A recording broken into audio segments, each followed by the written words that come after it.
आज के इस वीडियो में हम कक्षा 6 के गणित से प्रश्नावली 3.1 के प्रश्न संख्या 1 से लेकर 10 तक हम हल करेंगे। तो यहाँ पे प्रश्न संख्या 1 है कि 15 के सभी गुणनखंड लिखे। ठीक है, 15 के सभी गुणनखंड लिखे। तो यहाँ पे 15 से जो भाग लग जाएगा वही संख्या लिखना है। ऐसी संख्या को हमको लेना है कि जिससे 15 पूरा पूरा कट जाए। ठीक है, चलिए इस प्रश्न को हम बनाते हैं तो समझ आइएगा। तो यहाँ पे हम लिख लिए हैं 15 के सभी गुणनखंड लिखे। ठीक है, अब यहाँ पे हो जाएगा, लिख लेंगे 15 बराबर, यहाँ पे हो जाएगा 15 एकम 15। ठीक है, उसके बाद हो जाएगा 3 5 15। ठीक है, उसके बाद हो जाएगा 5 3 के 15, उसके बाद हो जाएगा 15 एकम 15। जैसे भी हम बता देते हैं कि यहाँ पे हम ले लेते हैं 15। ठीक है, अब यहाँ पे है 3, तो यहाँ पे ले लेंगे 3, अब यहाँ पे काट देंगे 3 5 15। तो इसी को हमको क्या करना है, तो यहाँ पे देख लीजिए 3 से भी भाग लग गया और 5 से भी भाग लग गया। ठीक है, तो यही हमको बताना है गुणनखंड। ठीक है, अब प्रश्न संख्या 2 है कि 64 के सभी गुणनखंड लिखे। ठीक है, 64 के सभी गुणनखंड लिखना है। तो यहाँ पे हम लिखेंगे 64 बराबर हो जाएगा, यहाँ पे ले लेंगे 64 एकम 64, यहाँ पे हो जाएगा 2, फिर यहाँ ले लेंगे 2 के बाद हो जाएगा 4, उसके बाद हो जाएगा 8, उसके बाद हो जाएगा 16, उसके बाद हो जाएगा 32, उसके बाद हो जाएगा 64। अब यहाँ पे हम किसी भी संख्या से 64 को काट सकते हैं। ठीक है, तो यहाँ पे हम जैसे ले लेते हैं 2। ठीक है, तो यहाँ पे हम 2 ले लिए और उसके बाद है 64। ठीक है, तो यहाँ पे हम ले लेंगे 2 3 के 6। ठीक है, कट गया। अब यहाँ पे 4 है तो यहाँ उतार देंगे 4 और यहाँ हो जाएगा 2 2 के 4। ठीक है, तो ये कट जाना चाहिए। ठीक है, अब 3 में है कि निम्न में प्रत्येक के सभी गुणनखंड लिखे। ठीक है, यहाँ पे 36 का गुणनखंड लिखना है। तो 36 का गुणनखंड हो जाएगा, यहाँ पे हम लिख लेंगे 36 बराबर हो जाएगा 1 2, उसके बाद हो जाएगा 3, उसके बाद हो जाएगा 4, उसके बाद हो जाएगा 6, उसके बाद हो जाएगा 9, उसके बाद हो जाएगा 12, उसके बाद हो जाएगा 18, उसके बाद हो जाएगा 36।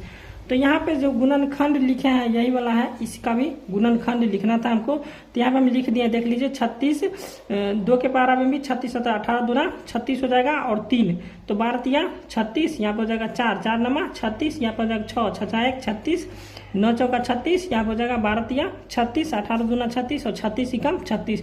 तो यहाँ पे सभी का गुणनखंड मिल रहा है। ठीक है, तो यहाँ पे अब 45 है तो 45 का ले लेंगे हम। तो 45 का फिर हम 1 से लगा देंगे पहले। ठीक है, अब उसके बाद हो जाएगा 3 से, यहाँ पे 3 से कट जाएगा 45, उसके बाद हो जाएगा 5, उसके बाद हो जाएगा 9। ठीक है, उसके बाद हो जाएगा 15, उसके बाद हो जाएगा 45। ठीक है, अब हम फिर गुना करके देख लेते हैं 3 से हो जाएगा 15 3 के 45। ठीक है, अब 5 है तो 5 नमा 45 और फिर हो जाएगा 9 5 45। ठीक है, अब यहाँ पर हो जाएगा 15 15 3 के 45 और फिर हो जाएगा 45 एकम 45। तो ये भी हमारा हो गया। अब 3 में है 78, तो यहाँ पे लिख लेंगे हम 78। तो 78 को फिर हम 1 से शुरू करेंगे, तो यहाँ हो जाएगा 78 78 एकम 78। ठीक है, अब यहाँ पे 2 कर देंगे। ठीक है,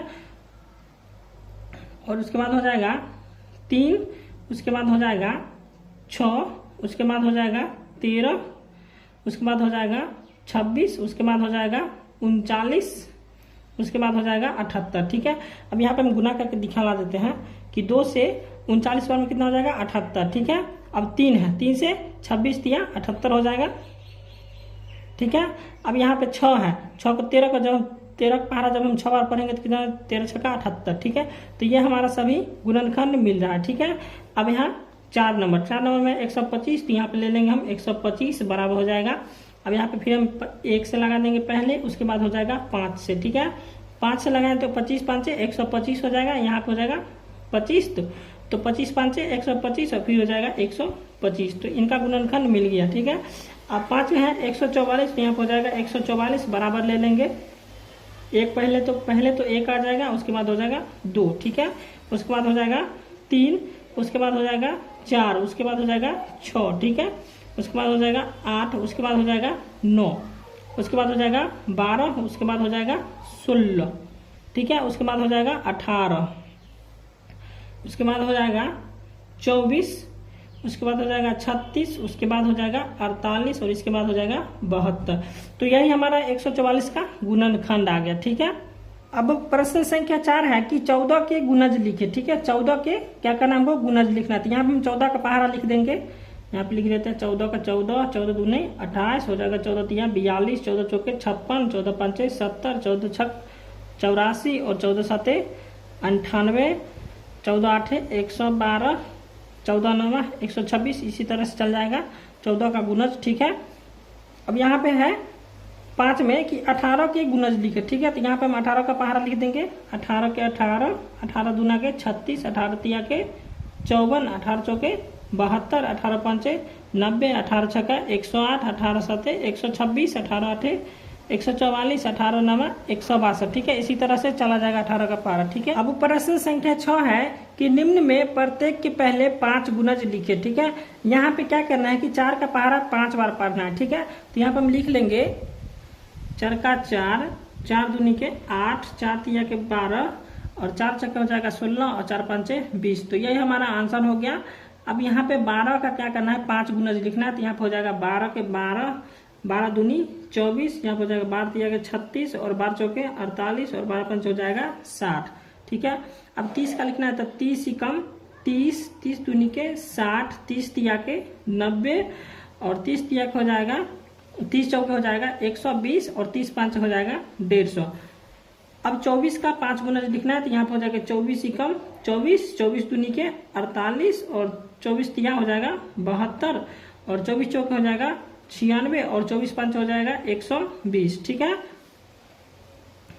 अब यहाँ पे 50 का दिया हो तो 50 का हो जाएगा 50 ही कम 50, 50 दूना के 100 और 50 तिया हो जाएगा 150 और 50 चौका हो जाएगा 200 और 50 पाँच हो जाएगा 250। ठीक है, प्रश्न संख्या 7 है। प्रश्न संख्या 7, सबसे छोटी अभाज्य संख्या बताइए। तो यहाँ पे सबसे छोटी अभाज्य संख्या जो हो जाएगा, यहाँ पे हम पहले अभाज्य संख्या लिख लेते हैं। ठीक है, तो यहाँ पे हम अभाज्य संख्या लिख लेंगे 2, उसके बाद हो जाएगा 3, उसके बाद हो जाएगा 5, उसके बाद हो जाएगा 7, उसके बाद हो जाएगा 11, उसके बाद ले लेंगे 13, उसके बाद हो जाएगा 17, इसी तरह से चल जाएगा। तो यहाँ पे सबसे छोटी अभाज्य संख्या कौन हो जाएगा, 2। ठीक है, तो यहाँ पे सबसे छोटी अभाज्य संख्या हो जाएगा 2। तो यही हमारा आंसर हो गया 2। ठीक है, अब 8 में है कि सम अभाज्य संख्या बताते। इसमें देखिए सम संख्या कौन है, तो यहाँ पे हो जाएगा 2। ठीक है, यहाँ पे देख लीजिए 2 है तो यहाँ पे हो जाएगा 2। सम अभाज्य संख्या बताइए तो यहाँ पे हो जाएगा 2 सम अभाज्य संख्या। ठीक है, अब 9 में है कि 3 अभाज्य युग्म का उदाहरण दे। ठीक है, तो चलिए इस अभाज्य युग्म का हम परिभाषा देख लेंगे पहले।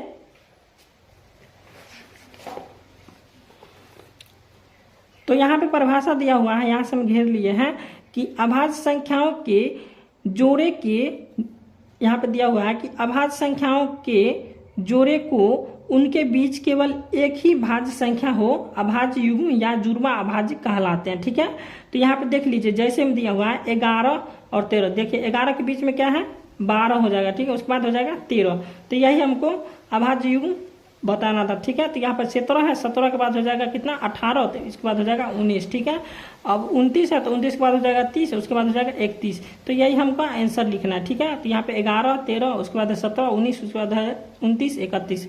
तो यही हम लिख लेंगे। ठीक है, तो यहाँ पे हो जाएगा पहले 11, उसके बाद हो जाएगा 13। ठीक है, उसके बाद हो जाएगा 17। ठीक है, उसके बाद हो जाएगा 19, उसके बाद हो जाएगा 29, उसके बाद हो जाएगा 31। ठीक है, तो यहाँ पे प्रश्न संख्या 10 है कि निम्न में कौन सी अभाज्य संख्या। तो अभाज्य संख्या का हम परिभाषा पहले देख लेंगे।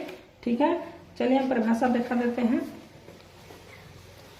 यहाँ पे अभाज्य संख्या की परिभाषा है कि जिनके केवल 2 गुणनखंड हैं वे संख्याएं अभाज्य संख्याएं कहलाते हैं। ठीक है, यहाँ पे देख लीजिए अभाज्य संख्या कहलाते हैं। ठीक है, तो यहाँ पे देख लीजिए जैसे में है 2, 3, 5, 7, 11, 13, 17, ये सब क्या है अभाज्य संख्या है। ठीक है, चलिए इसको हम बनाते हैं।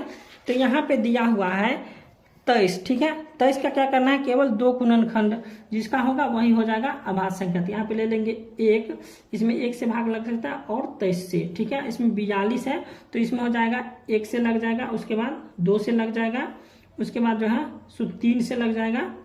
ठीक है, और इसी तरह जाता जाएगा। ठीक है, तो ये हमारा अभाज्य संख्या नहीं है। ठीक है, अब ये जो है